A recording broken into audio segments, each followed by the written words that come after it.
In your love sector, I feel like what we thought was done and over with, what we thought has concluded, has ended, or has been resolved, there's something making a comeback into your love sector.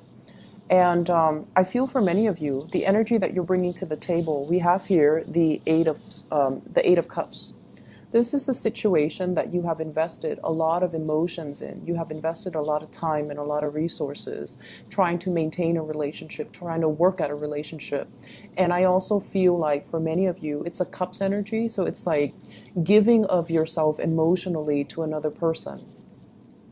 And I feel like this was a situation that was quite uncomfortable and quite painful for you to be in, mainly because either the relationship was very unbalanced from the start, or despite all the effort and the work that you put in, you just felt like there wasn't that reciprocity coming through from the other person. And so with the hearts in the reverse, it's almost like emotionally, it was very taxing. It was very difficult. And you felt very alone and isolated in this process through the entire time frame that you were dealing with this person. For some of you, it might be a period of 8 months that you've had this relationship partner, or have been in this relationship, or have been feeling like this, feeling very empty and feeling like it's not really going anywhere. This card indicates to me a very barren landscape where, despite the big love that's kind of emanating from your heart, you feel like you were losing pieces of yourself, and you feel like, not in the spirit of wasting time or, being efficient with time when it comes to love, but you almost felt like you were not getting what you were hoping for out of this relationship. If you are withdrawing, or if you find yourself, gradually pulling away from this, and especially since the month of August, what's happening with your relationship partner and the person that you are interested in? They show up here as the hangman. And the way that they show up here is they're also stuck in a very, very uncomfortable situation in the same manner as you are. So, yes, they might understand that you are putting so much of yourself in, but because they are stuck in this space of limbo, am I going to be cut down? Am I going to be freed? Am I moving on with my life? Am I stuck here? They're stuck in this state where they can't really make a decision, where they can't really promise you anything, and they can't really make a move towards you because they feel like you're not free to do so, or they're not free to do so. And I feel the energy playing out both ways, where both parties you feel emotionally very frustrated and very stuck, whereas they feel physically very frustrated and very stuck. But I definitely feel they have the love towards you. And it's sort of like everything that's below that they're trying to grasp at. This is you with a lot of growth and abundance underneath, but they're so far removed from it. And it seems as if life or circumstances are driving a wedge in between the two of you, where you're trying to formalize plans and you're trying to get the relationship off the ground. But it seems like you're on different pages at this point. And it seems as if they feel like you're slightly out of reach, okay? So whatever the situation occurs for you, they feel like you're out of reach. So yes, the emotions and the love is definitely there from their end, but they're not able to free themselves to do anything about it, all right? So I feel like you have to really understand the constraints that your partner is dealing with, the physical constraints. So yes, the emotions might be there, but for whatever reason, there are some awkwardness, there are some discomforts, as well as some physical constraints that they're dealing with that's disallowing them from reaching out to you, or reaching for you. And so the culmination for this week, we do have the Tower, and the Tower brings about abrupt and sudden change. So if this is a situation you feel like, it's not really serving my purpose, I'm choosing to walk away, I feel like there is going to be a major, major turnaround for the better with this Tower card that is allowing information and communication to come in.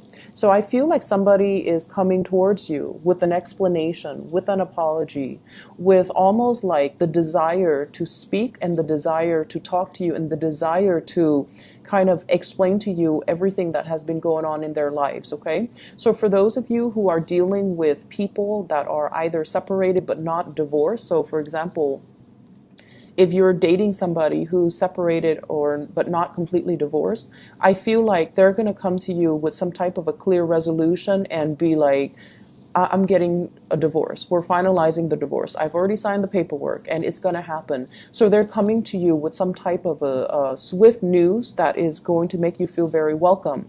But the only problem is, as long as you have waited, are you going to be accepting of this news, or are you going to tell them, I'll believe it when I see it? Or are you going to make demands to see the physical paperwork? Or are you going to make demands to kind of like tell them, once you're done with everything, once you're completely single, then you let me know? Because with the Two of Swords, this is a state where, I'm sorry, let me explain this card first. This is the Prince of Swords, okay, the Knight of Swords. They come in very, very quick with information. They are a messenger, and they come bearing news that is very swift, very sudden.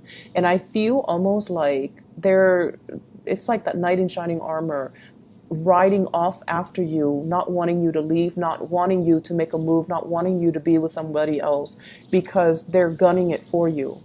And I feel like their energy, if they have been passive and indecisive in the past, they're going to make their feelings very known. So for some of you, this could be an air sign that you're dealing with, an Aquarius, a Gemini, or a Libra. And I feel as if some of you have trouble opening up your heart again, because you've invested a lot of your time and you've felt very isolated for a very, very long time. And then all of a sudden you decide to walk away, and they decide all of a sudden to come back into the picture. I feel like it can be emotionally very destabilizing for you, and you're not really sure what you should do.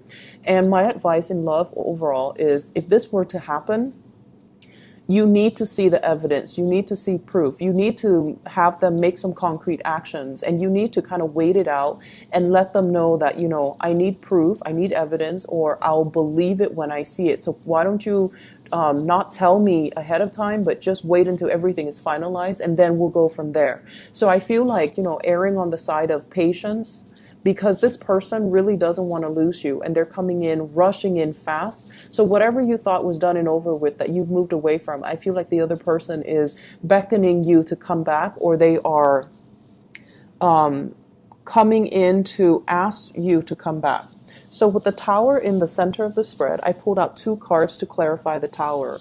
And I have here the Three of Pentacles. And the Three of Pentacles can indicate a situation where three people are involved. I don't see infidelity so much with the Three of Pentacles, but I feel more like it's an entanglement that can be financially motivated. Three people entangled in a situation that is, there are home mortgages, children, child support, alimony, things that are kind of like the building blocks of a family unit. And when this is disturbed, so it indicates to me that you might be dealing with somebody who's either married, who's either trying to get divorced. You yourself might be married, you are trying to get divorced, and another person is like rushing the process. But I feel like somebody's rushing the process.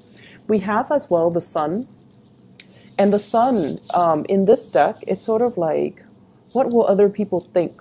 It's sort of like someone who's very reputation conscious, someone who's in the public eye, who has a lot of people that are looking up to them. They're when they do well, everyone will see. When they do poorly, everyone will see. So they're highly visible in their professional life, or they're highly visible to the people that they're around.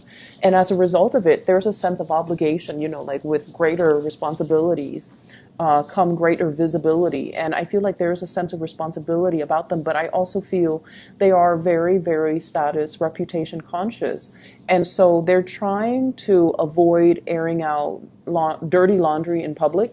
They're also trying to avoid creating too much riffraff, like rocking the boat too much in their environment. So they're a little bit resistant to change, because their mentality is, what will people think? So if you're dealing with somebody like this in the work environment, they might not want to, they might want to keep workplace romances on the down low, so they might not want to advertise that they're dating a coworker. If you're dealing with a person who is, separated and not yet divorced or getting divorced, they're also trying to ease the process in a smoother manner, mainly because there might be children involved. Okay, so it's the sun giving life to these two birds. So I feel like it might be somebody who has children, and I also feel like they're trying to buffer and ease the financial disengagement process between them and their partner. So being a little bit patient with your partner, but also being a little bit more critical as to the information that they're giving you. Are they really free, or are they just saying this because I feel like you're giving somebody kind of like, this is the last straw. You have until such and such date. Otherwise, I walk away. And I feel like it's caught them off guard, and it's kind of like an ultimatum that they did not expect. And so they're coming to you, rushing to you with all these promises that, I'll change, I'll make amends, I'll try to, wrap things up from my end. So I feel like something is making a comeback. You thought it was done and over with, but it's making a comeback. And I feel like it can be worked at. You just need to, be very firm about your boundaries here. Okay.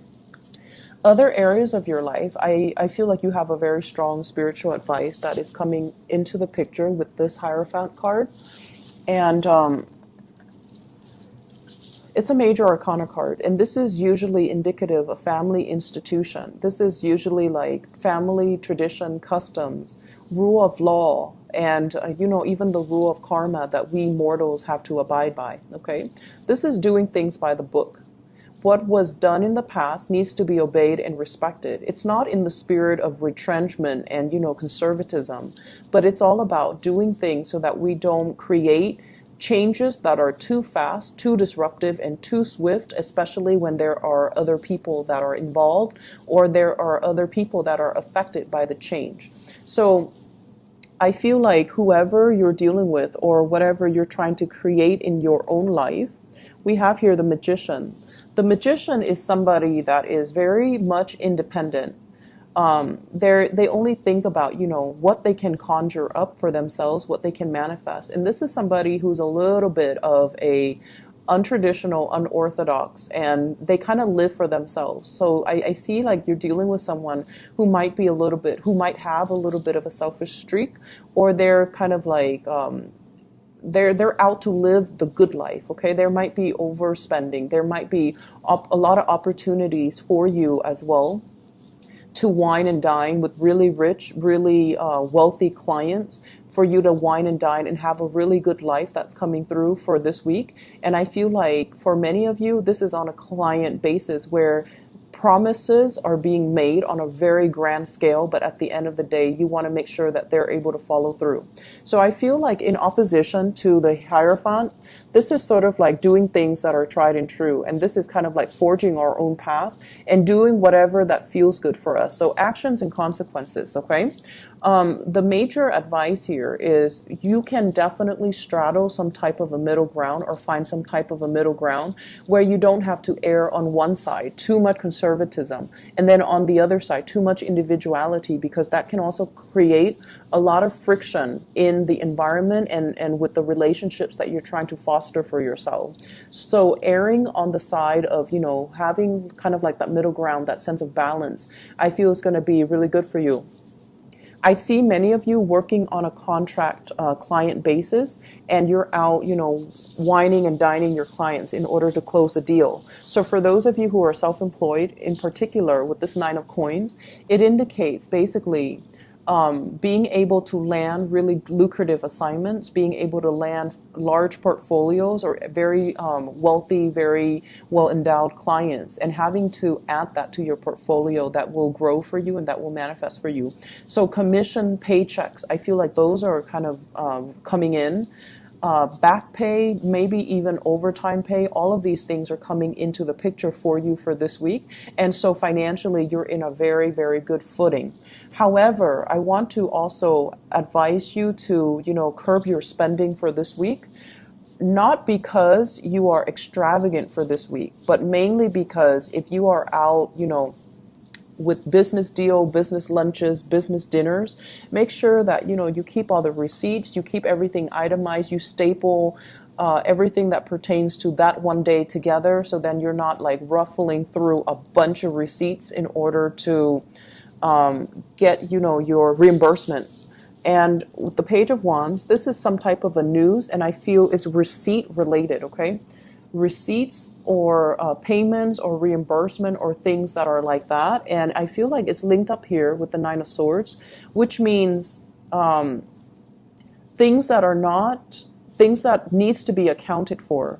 And I see like a lot of worries and anxieties here. And I feel like it might be finance related, where you might have misplaced some receipts. You might not have the reimbursement that you're looking for. And especially if you're spending a lot to woo a client or to get a client on board.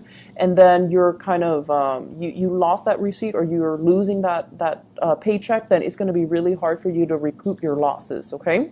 And I'm also feeling as well, if in the past weeks you have been spending very, very extravagantly, this might be the week where things start to catch up with you. And it creates a little bit of a financial sore spot that you're going to have to work through, that you're going to have to, kind of plan out and strategize how you're going to be able to pay that credit card, how you're going to be able to recoup whatever it was that you spent an exorbitant amount of money on. So this is a good week overall for you to take stock, to not be too extravagant with spending, but have a better strategy when it comes to your investment, when it comes overall to money that's leaving your hands. I feel like on the work front, you're seen as somebody that has a lot of, it's almost like you have a sense of magic about you with this Magician card, where you can talk big and you can conjure up these really grand plans. But when it comes to the people that you're trying to convince, I feel like they're going to go with the tried and true method, okay? They're going to defer to the Hierophant, which is, if it's not broken, let's not fix it. If it's been done before and it's proven to be successful, let's go with that. So they're going to err on the side of being more conservative, being less risk adverse, and being a lot more like sticking to the tried and true, or being a stickler for rules and regulations. So know your audience and know who you're advocating for, because all this glitz and all this glamour, it looks good in presentation, but at the end of the day, they might err on this side. So for those of you who are giving presentations, who are trying to win over, emphasizing your success track records, emphasizing how long your company has been around, emphasizing, how long you have been in this position, I feel like that's going to bode a lot better for your credibility, okay? So, there's a lot of things happening for you guys for this week in love and also in your work and other areas of your life. So I would say all talk and no action is not the right way to go. And I feel that energy kind of blurring across the two readings. So if someone over and over and over again has been all talk and no action, I feel like, and honestly, I do feel this coming from your relationship partner, but I also feel in a certain way it's coming from you. So if someone has just been, saying things to appease another person or making promises that they can't keep, all of it is going to boil over. And I feel like someone is going to get what's coming to them. Like, you've been saying this for 3 months and nothing has been done about it. So that can potentially play out in the work sector if that's the energy that you're embodying. And then in the relationship sector, I feel like you're walking away from a situation because you're dealing with someone who's a little bit of a talker, or somebody is walking away because they feel like you're not moving fast enough, or you're all talk and no action. So I feel like all talk and no action is not the right way to go in love and in life. And these are things that we need to be really careful about. And we need to, check ourselves if it's coming from us, and then check others if it's coming from other people. Okay? So Pisces, have a wonderful week. And I hope the reading is helpful for you. I hope it resonates. And I hope that it provides better clarity as you go through this week. I will talk to you guys soon. Take care.